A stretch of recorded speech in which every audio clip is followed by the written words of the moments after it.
কারাগার থেকে সরিয়ে গৃহবন্দী করা হয়েছে মিয়ানমারের নোবেলজয়ী নেত্রী অং সান সুচিকে। 2 সপ্তাহ একাধিকবার সাজার মেয়াদ কমানোর পর বৃহস্পতিবার এই তথ্য জানায় দেশটির রাষ্ট্রীয় গণমাধ্যম।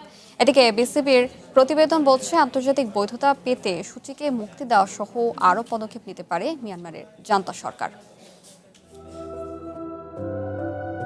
কয়েক বছর ধরে আলোচনার বাইরে থাকার পর হঠাৎ করে আন্তর্জাতিক অঙ্গনে খবরের শিরোনাম মিয়ানমারের নেত্রী অং সান সুচি। কারাগার থেকে সরিয়ে এই নেতাকে গৃহবন্দী করা হয়েছে বলে জানিয়েছে দেশটির সরকারি গণমাধ্যম, যদিও তার শারীরিক অবস্থার স্পষ্ট কোনো তথ্য নেই।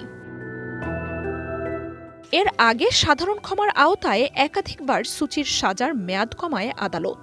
2021 সালে গ্রেপ্তার হওয়ার পর দুর্নীতি, নির্বাচনের জালিয়াতির মতো বিভিন্ন অভিযোগে 33 বছরের সাজা হয় তার।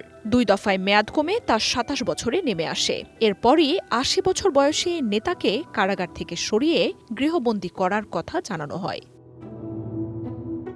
সেনা অভ্যুত্থানের পর থেকেই রাজধানীর নেইপিদোর সামরিক কারাগারে বন্দী ছিলেন সুচি। একবার তাই দেশটির সামরিক শাসক মিন অং লাইন জানান, নিজের বাসভবনেই সাজার বাকি মেয়াদ কাটাবেন সুচি। রাষ্ট্রীয় গণমাধ্যমে সুচির ছবিও প্রকাশ করা হয়েছে।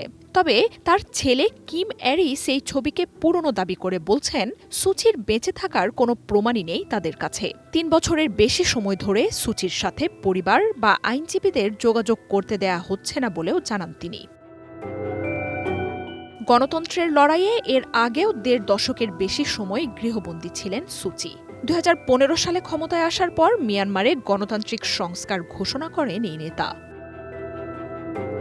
তবে সুচিকে ঘিরে আকস্মিক এমন তৎপরতায় বিবিসি বলছে, তার ব্যাপারে আরও পরিবর্তন আনতে পারে সামরিক সরকার। সুচিকে আংশিক বা পুরোপুরি মুক্তি দেয়া হতে পারে বলেও ধারণা করা হচ্ছে। গণমাধ্যমটি বলছে, আন্তর্জাতিক বিচ্ছিন্নতা কাটাতে মরিয়া মিন অং লাইন সরকার। এবছর সাধারণ নির্বাচন হলেও অভ্যুত্থানের সামরিক নেতাদের এই সরকার গণতান্ত্রিক বৈধতা পায়নি।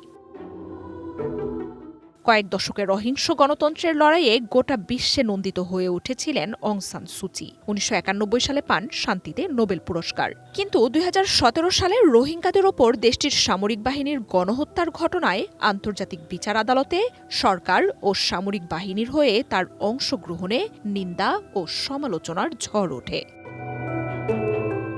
মার্জিয়া উপমা, ওয়ান ইন্টারন্যাশনাল ডেস্ক।